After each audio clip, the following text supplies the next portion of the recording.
Oi, gente! Uma dificuldade das startups é também precificar o produto ou serviço, principalmente porque, em geral, são extremamente inovadores. Por isso, o professor Cláudio Carvajal vai me ajudar aqui novamente nessa questão, né, professor? Isso mesmo, Juliana. Realmente, né, estabelecer o preço final para o consumidor do produto, do serviço é um grande desafio, né? E aí a dica inicial é o empreendedor ele analisar bem a sua estrutura de custos, então identificar quais são os custos fixos, os custos variáveis para a produção desse bem, desse serviço. E lembrando que o custo fixo é aquele que ele vai ter, independente da quantidade vendida, geralmente aluguel, infraestrutura, instalações. E o custo variável é aquele custo que vai variar em função da quantidade vendida, como, por exemplo, comissão para intermediários, para vendedores, né?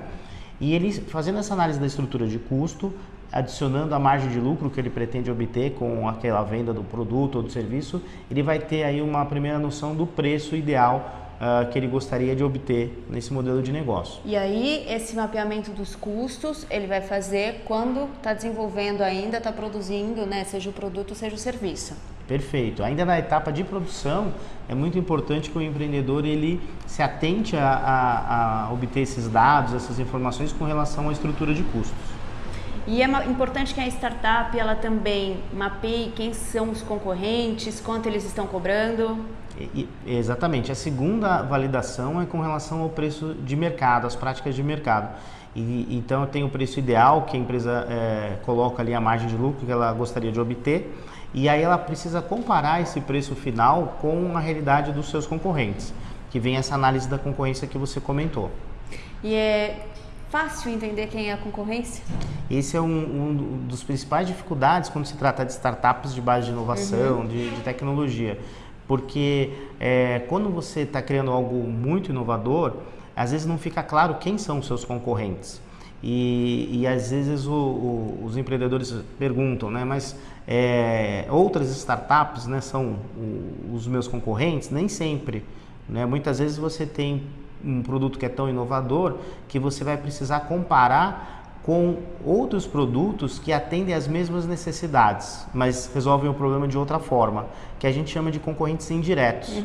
Então, são produtos que o consumidor utilizava para resolver aquele problema, aquela necessidade dele, antes do seu produto existir. Então, às vezes, o seu produto ele vem competir com produtos que já existiam. Que são tradicionais, né? Exatamente. Mais ou menos, para a gente citar como exemplo assim, o Uber e os táxis, né? Então, quando o Uber chegou, ele não podia comparar o preço com outros aplicativos de mobilidade urbana, de carona ou de transporte por pessoas físicas. Mas ele tinha como um concorrente indireto o táxi, né? E aí ele precisava analisar o quanto o valor dele era competitivo em relação ao táxi. Exatamente. E existe a possibilidade do serviço ser tão inovador que eu não vou ter concorrente? Esse é um sonho, né? Tem até uma teoria chamada teoria do Oceano Azul, onde você cria algo tão inovador que a concorrência se torna irrelevante. Então é um conceito, né? E as empresas tentam chegar nesse nível de ter um produto que é tão diferente dos concorrentes que o preço se torna muito único, né, no mercado. Mas esse oceano azul, ele não vai durar para sempre? Não.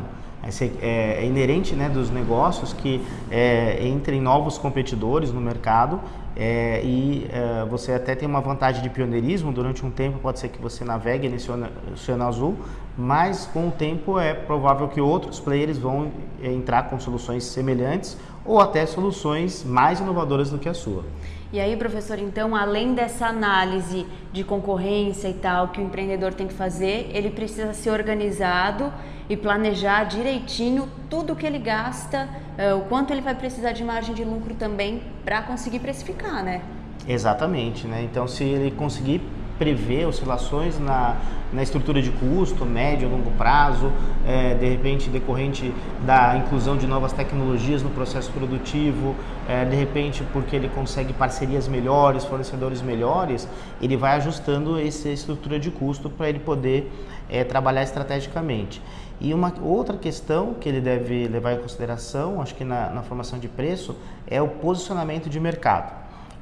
Então ele pode ter de repente uma estrutura de custos que lhe permita vender o produto por um determinado valor Mas aí, dependendo do público-alvo dele, ele pode se posicionar. Por exemplo, se ele quer focar num público mais premium, né, com maior poder aquisitivo, ele pode trabalhar com um valor final para o consumidor maior e ter uma margem de lucro maior. Se de repente ele focar num público de menor poder aquisitivo, por exemplo, classe D e E, mas ele quer ganhar na quantidade, né, vender em escala, vender em massa, então de repente ele pode trabalhar com um valor final para o consumidor mais baixo. Então é uma estratégia que leva em consideração também o público-alvo. Ele pode também ter diferentes serviços com preços diferentes, pensando nessa diferenciação de público, por exemplo? Pode, que a gente chama no marketing de segmentação. Então, mesmo a empresa, ela pode trabalhar com produtos ou serviços diferentes para públicos diferentes, né? Ele pode, inclusive, criar dentro da mesma empresa, do mesmo grupo econômico, marcas diferentes, né? Segmentando para deixar mais claro a comunicação com o cliente, esses atributos de serviços, né, que ele tem para atender esses públicos diferentes de uma forma bastante fácil do consumidor entender. Como o próprio Uber, que você usou como exemplo agora há pouco, também tem o Uber Black, tem o Uber X, né? Exatamente. Então, conforme o público-alvo que ele quer atingir, ele criou produtos específicos dentro da mesma empresa. Existe a possibilidade também de ter um serviço gratuito inicial e depois para o serviço mais premium cobrar, né? Isso é uma estratégia interessante, né? Principalmente no ambiente tecnológico, onde a base de usuários é muito importante, né? Você ter muita gente utilizando a sua solução. Então, algumas empresas utilizam essa estratégia de você colocar inicialmente um produto gratuito e durante um tempo ele será gratuito para que a empresa cresça, até ela tenha volume de usuários na sua base. E num segundo momento ela monetiza, né? Ela começa a cobrar de alguma forma por esse produto, por esse serviço, aí já numa fase onde ela tem maior atratividade, onde ela pode cobrar de uma forma mais estruturada. Essa etapa ela é crucial para as startups? Pode ser que precificando errado ela ponha tudo a perder? Exatamente, a formação de preço é muito importante. Uma coisa que é interessante é que se você entra com um preço elevado e depois você dá descontos, você faz promoções, isso é mais fácil de você ajustar.